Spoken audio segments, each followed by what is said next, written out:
propaganda. Inclusive o PT já está lançando propaganda na rádio, por exemplo, e você vê as propagandas. O Brasil melhorou, todo mundo está empregado, a inflação caiu, os impostos diminuíram. Eu falei, caramba, será que esse cara tá falando da Suíça? Do meu Brasil? É? Não é possível que esses caras são tão bandidos a ponto de falarem isso. Uma falha infantil, na minha opinião. Fukushima. Fukushima, na minha opinião, é uma falha infantil. E isso me preocupa, porque japonês não costuma cometer falha infantil, né? Por que eu chamo de falha infantil? O que aconteceu? Você tem um sistema de segurança nos reatores nucleares, o reator nuclear nada mais é do que uma fornalha chique. Nada mais é do que isso. Então, o mesmo princípio que você tem de caldeira, o mesmo princípio de máquinas a vapor que a gente tinha no século XVIII, é o que se usa hoje, só que em vez de você usar um combustível como carvão, ou como óleo, ou como qualquer coisa para aquecer a água e gerar vapor, você usa urânio, por exemplo. É basicamente isso. Você só troca o combustível de carvão para urânio. É basicamente isso. Só um pedacinho de urânio lá. Não, é uma quantidade até razoável. Você precisa até de bastante urânio. Só que aí o que acontece? Quando você bota o urânio enriquecido, você tem uma reação ali nuclear, o urânio ele emite nêutrons, então aquela partícula ela emite um nêutron, esse nêutron acerta um outro átomo de urânio, que desfaz esse átomo de urânio, vamos chamar assim, né? Você tem a fissão, esse átomo de urânio que se desfez, ele emite outros nêutrons, que vai bater em outros urânios, que vão emitir outros nêutrons, que vai bater em outros urânios. Isso é uma reação nuclear. Se essa reação nuclear ela for rápida demais, você tem uma bomba. Ele explode. Que foi o que aconteceu lá na Ucrânia, em Chernobyl. Chernobyl, como eles chamam lá. Foi isso que aconteceu lá. Como que a gente controla essa reação? A gente usa barras absorvedoras de nêutron, com materiais como índio, boro, etc. Quando você coloca essa barra na piscina do reator nuclear, ela absorve os nêutrons e você diminui a velocidade de reação ou até para ela. Hoje você tem sistemas de proteção que são o quê? Eletroímãs, que são onde as barras absorvedoras de nêutrons, elas são presas. Porque, para que servem essas barras? Como eu falei, para abaixar ou para subir, se você quiser menos potência ou mais potência. Por isso que as barras lá daqui do Chernobyl? Lá eles subiram todas. Isso que eles erraram lá, eles subiram todas as barras. Então, não tinha controle da reação. Tava a Deus dará. Então, hoje, você tem um ímã, um eletroímã, que se faltar energia... Como as barras estão presas por eletroímã, se faltar energia, o eletroímã desliga, todas as barras caem e desliga o reator, né? Não tem problema. Só que aí você fica sem energia para outros sistemas de segurança, refrigeração, etc. Então, para esses sistemas, você precisa ter, por exemplo, um gerador qualquer. Todo reator nuclear, ele tem o que a gente chama de redundâncias. É o que a aviação tem também, que a gente chama na aviação de fail-safe. Então, nada na aviação, por exemplo, funciona sozinho. Se isso falhar, eu sempre tenho uma redundância. Para se aquele falhar, sempre tem mais alguma coisa para se aquela coisa falhar. Dá tempo de pousar, alguma coisa assim. Você não pode, né? Igual o carro, acabou o combustível, o carro para. O avião não pode parar. Né? Não pode perder o tempo. Então você tem sempre um sistema de segurança. Reator nuclear é muito comum ter vários, em várias áreas, várias redundâncias. No caso, eles tinham 4 sistemas de redundância em Fukushima, 4 redundâncias. O que eles erraram? As 4 redundâncias eram iguais. Eram motores a diesel. A água que cobriu o motor, e como cobriu, você não tinha oxigênio para queimar o diesel, então o motor não funcionava. O que causou a falha de um, causou a falha dos 4. Então você tinha que ter 4 sistemas diferentes. Porque vamos supor, você pega... Erro básico, né? Básico. Você explicando assim, né? Imagina um sistema de bateria. Você tem um sistema de bateria. Aí dá uma nevasca. Cai a temperatura, você não tem reação química, você não tem fluxo de elétrons na bateria. Seu sistema de bateria acabou. Então, um sistema de bateria, por exemplo, ele é suscetível à diminuição de temperatura. Se toda a sua segurança é bateria, se der uma nevasca, você se lascou. Então, quando você faz redundâncias, o ideal é que você tenha redundâncias diferentes para o que cause a falha em um, não cause a falha nos outros. E eles erraram isso lá. Né? Foi um erro que, inclusive, eu não vi na época. Eu falei sobre isso, quando aconteceu o desastre em Fukushima. Eu falei sobre isso, mas não ouvi ninguém falando sobre isso. Sobre este erro das redundâncias serem iguais. E qual foi o do Chernobyl? Chernobyl, na verdade, era um erro de projeto. O que causou o maior desastre ambiental da história do mundo. Foi o comunismo, socialismo, marxismo, chame o que você quiser. Chame como você quiser. E foi isso mesmo. Porque, você lembra de algum desastre de avião que alguém foi preso? Não. Não? Difícil, né? Não lembro. Por que geralmente o foco não é prender alguém quando tem um desastre de avião? Porque o desastre de avião é uma coisa muito séria, tá? Você tem um risco grande de um desastre de avião. Aí você fala, não, Léo, o risco é pequeno do desastre de avião. Não, não, não. Risco é probabilidade vezes dano. A probabilidade de um desastre de avião ocorrer é pequeno, mas o dano, caso ocorra, é grande. Por isso até que as pessoas instintivamente têm medo de andar de avião. O risco é alto, porque apesar da probabilidade ser pequena, o dano, caso aconteça, ele é muito grande, tá? Esqueci agora, tô viajando, esqueci até a tua pergunta. Não, pode falar. Não, eu esqueci até a pergunta que você fez. Não, qual foi o erro como que é o nome? Ah, tá, lembrei agora, que eu tava falando do porquê que é difícil ver alguém preso quando tem desastre de avião. Sim. Por quê? Porque quando tem um desastre do avião, o foco é eu descobrir por que o desastre aconteceu, pra que não aconteça mais. Se as pessoas tiverem medo de serem presas, elas vão mentir. Elas vão tentar esconder o ocorrido. Sim. E aí eu não vou descobrir ou vou ter mais dificuldade de descobrir o que aconteceu. Então a gente imagina que ninguém quer derrubar um avião, a não ser que você seja um terrorista, Sim. né? Mas aí quando é um caso terrorista, a gente sabe que foi terrorismo. Dá pra Ok? saber. Dá pra saber e a gente vai melhorar na questão de segurança. Mas não sendo uma ação terrorista, a gente imagina que ninguém quer derrubar um avião. Já aconteceu na Alemanha, de um cara com problemas psicológicos derrubou um avião, mas via de regra a gente imagina que ninguém quer derrubar. Então o avião cai, a gente tenta focar em um outro avião não cair.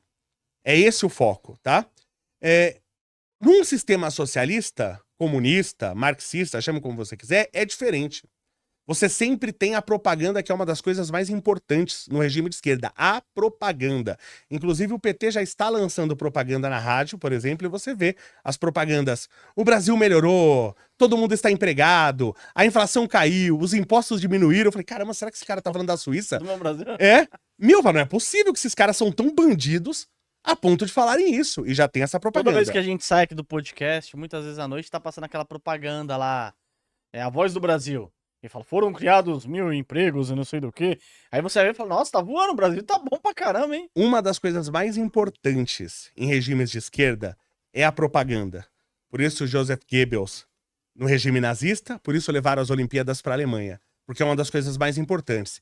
Então, se você erra e você atrapalha a propaganda nazista, eles geralmente te matam. Você morre, tá? Aquele reator de Chernobyl, como eles falam, na Rússia, aquele reator só existia na Rússia. Era um projeto russo. Você tem gênios cientistas na Rússia, tá? Então aquele reator só existia lá. Aquele reator tinha um problema, ele tinha um defeito gravíssimo. E um cara descobriu. Um cara lá, inclusive era do partido, o cara descobriu. No manual, pelo manual do reator, ele descobriu o problema. O que fizeram com esse cara? Eles rasgaram essa folha do manual, tiraram, então o manual não tinha mais essa folha, e o cara desapareceu. O cara descobriu, quer dizer, se eles não fossem bandidos, se esquerdista, se comunista, socialista, marxista não fosse bandido, não teria acontecido o maior desastre ambiental da história do mundo, né? Então, os caras que estavam operando, até tinha cara bom lá. O engenheiro responsável era muito novo, porque também no regime de esquerda tem isso, não tem meritocracia, esquerdista não gosta de meritocracia. É o camarada. Eu não contrato quem é bom, eu contrato camarada. Exatamente, né? É camarada que eles se chamam, né? Camarada. Camarada fulano, camarada Léo. Então você não coloca, né? Você não coloca ali o melhor. Você coloca um amigo teu, né? Um parente seu e tal. Às vezes um amigo seu, um parente seu pode ser o melhor. Eu tenho grandes amigos e parentes que são melhores, inclusive nas suas áreas. Mas não era o caso lá, mas até tinha cara bom. Eles achavam que eles estavam sob controle. O que eles estavam fazendo ali? Eles estavam fazendo um teste, que o teste ele deveria ter acontecido antes do reator começar a funcionar. Só que eles não tiveram tempo. O que eles fizeram? Mentiram. Porque se o partido ficar sabendo, matam eles. Então sempre tem isso nos regimes de esquerda. Se você fizer alguma coisa contra a propaganda, você é morto. É sombrio isso daí, né? Então eles esconderam isso. Então o reator já estava em operação, e eles, com o reator em operação, eles vão fazer o teste. O teste era o quê? O que eu acabei de falar, inclusive, do caso em Fukushima. O reator para, é ele que está gerando energia, se ele parou, não tem mais energia. Então, o que eles fizeram? E eles tinham um sistema de energia auxiliar. Só que esse sistema de energia auxiliar levava 60 segundos para ser acionado. Então, qual que era a proposta? Ó, a gente vai desligar, só que você tem a inércia das turbinas. Calculando a inércia, a gente imagina que vai demorar 60 segundos, ao menos, para elas pararem. Então, durante 60 segundos, após o desligamento do reator, a gente ainda vai ter energia. E vai ter tempo da energia auxiliar ser ligada. Era esse o teste. Tá? Estavam fazendo o teste, eles estavam controlando. Por fenômenos que eles não conheciam, na fissão você ter, por exemplo, produção de xenônio, entre outras coisas que alteram muito a potência do reator, fenômenos que eles não conheciam, a potência do reator despencou. Por exemplo, começou a produzir muito xenônio, a potência despencou. O que eles deveriam ter feito? Desligado todo o reator. E ver o que tá acontecendo. Esperado 24 horas para você difundir todo o xenônio, sair dali e fazer a operação. Mas como eles estavam fazendo isso escondido do partido, eles não podiam fazer isso. Então o que eles fizeram? Eles começaram a tentar aumentar de novo a potência do reator. Não desligaram. Tentaram aumentar a potência. Como que eles fizeram isso? Tirando as barras absorvedoras de nêutrons. Então, o reator tinha, por exemplo, eu não lembro os números, mas vamos supor, ele tinha 500 barras. Pelo manual, você não podia levantar, por exemplo, mais que 400. Eles já tinham levantado 490. Todas.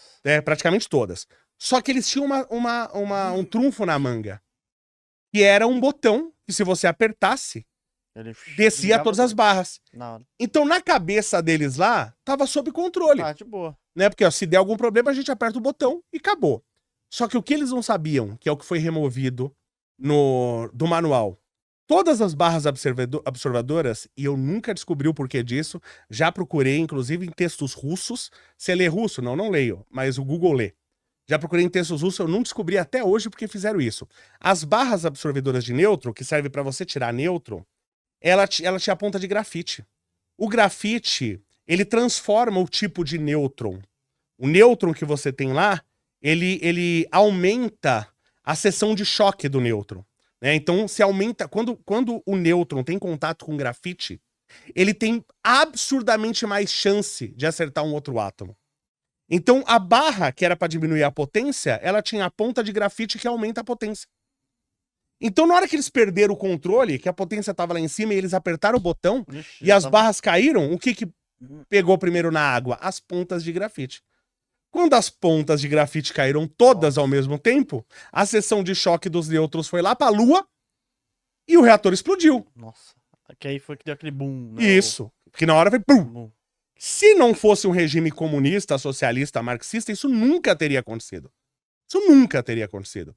Isso na hora, se fosse um regime capitalista, na hora isso teria sido avisado. Falou assim, ó, a gente pegou aqui um defeito, cara. Qual que era a solução? Como você resolveria o problema? Tira as pontas de grafite das barras. Era só isso. Era só isso que era pra fazer. Só isso. Não fizeram. Por quê? Porque o regime de esquerda, ele é perfeito. Ele não comete erros. Então eles não podem assumir um erro. Então o que foi que causou o maior desastre ambiental da história do mundo? Foi o marxismo, foi o esquerdismo, foi o socialismo, o comunismo, chame como você quiser. E porque eles escondem muitas informações, né? Igual você falou, se ele contasse lá, ele ia perder o emprego dele, iam matar ele. Não, o regime comunista é perfeito, ele não comete erros, entendeu? Então se acometer um erro, se você expor esse erro, você é morto.